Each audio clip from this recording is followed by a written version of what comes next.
So you just bought your first camera, but you're confused about what all these numbers mean? Well, let's talk about that.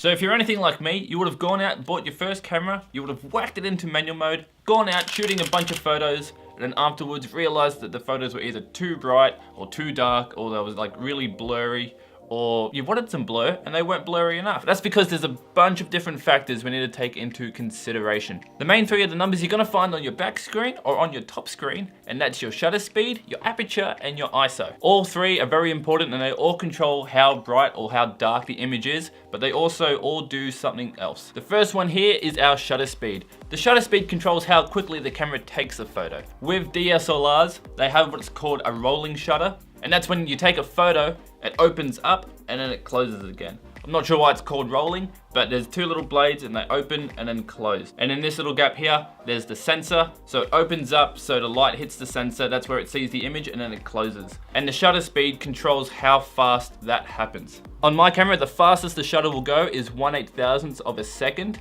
and the slowest it will go is 30 seconds. So when I take a photo, it can either go so fast that you won't even see it move, or I can open, be like that for 30 seconds, and then close. Now, the longer you have your shutter open, the more light's gonna be coming in, which means that your image is going to be brighter. If I take a 30-second photo right now, it's going to look like this, which is way too bright. And for that reason, we make our shutter speed faster, so it lets in less light. Another thing is if your shutter speed is too slow, your image is going to look blurry. So if your shutter speed is going to be 30 seconds, you want to make sure your camera is on a tripod or mounted on something that's really solid so it doesn't move or anything, so you don't get any shakes and you don't get a blurry image. An example of this is if I set my shutter speed to 1/50th of a second and I do a flying jump kick, you'll see that there's quite a bit of blur there because I was able to move in the time that the shutter was open. But if I speed that up to 1/320th of a second, you'll see there's much less blur and it's much more clear because the sensor was exposed for less time, which means it just grabbed what it needed and saved that. For me, the most common shutter speeds I use would be from 1/125th of a second to 1/320th of a second. Unless I'm trying to do a long exposure shot at nighttime or it's really, really bright outside, that's when I'll either make it quicker or slower. Now the second number we're going to look at on the camera is the aperture. The aperture normally has an F in front of it and it will most likely have a dot in it. So it'll be 2.8 or 3.5 or 5.0, etc, etc, etc. Now the aperture works kind of like a circle. It'll open and close like that. The higher the number, the narrower that circle's going to be.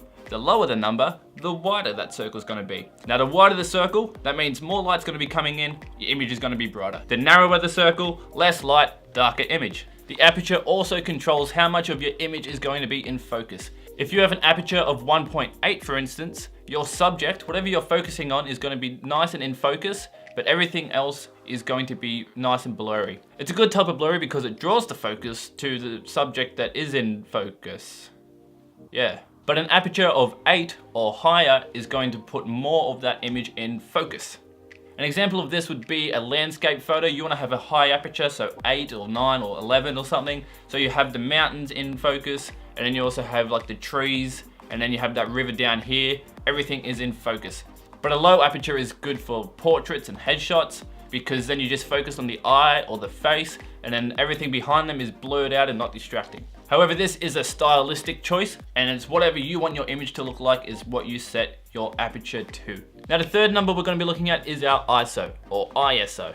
I don't know what it stands for off the top of my head, but it's basically the last resort to getting your image to be brighter. The ISO on most cameras starts at 100, but it can go down to 80, maybe even lower on some other cameras, and then it goes up into the thousands. The highest my ISO can go is 12,800, which is going to make my image really, really bright, but it's also going to add a lot of noise to the image. Noise is photo talk for like graininess and like just bad quality. The higher your ISO is, the less quality you're going to have in your image. Most cameras have a base ISO, which is like a zone where you can put it up to a certain amount without noticing the loss of quality in your image. On the Canon 80D, it's about 800. If you go above 800, you're gonna really start noticing the noise. But below 800, you can usually get away with it and you don't really notice the like fuzziness or anything.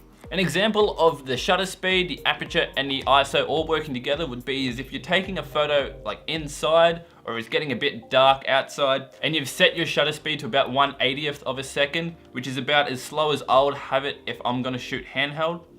But your image is still too dark, and so you've bumped your aperture up as high as it can go. You've put it up to 1.8 or 3.5, whatever your lens can do, and it's still not bright enough. That's when you go into your ISO and you bump that up. But keep in mind, the higher you have your ISO, the worse your image is going to look. Now on the flip side of that, and you're shooting in the middle of the day, and it's like a really bright sunny day, and you've put your ISO all the way down to 100, but you're shooting a portrait of someone, so you still want to have your aperture about 3.5, but the image is still too bright, and you've slammed your shutter speed down to like 1/400th of a second, but it's still too bright, and for some reason you don't want to go any faster than that. What you can get is an ND filter, which is like a little dark disc that you screw onto the front of your lens, and it makes your image darker. I have a set of filters, but I can't find them at the moment, so unfortunately I can't show you them. But here's a picture of one, and you can actually get a thing called a variable ND filter, which when you put it on the end of your lens, you can actually rotate it, and depending on how far you rotate it, the image will get darker or lighter, which is a pretty cool piece of technology, and I do recommend you guys getting one of them. So there you have it, shutter speed, aperture, and ISO.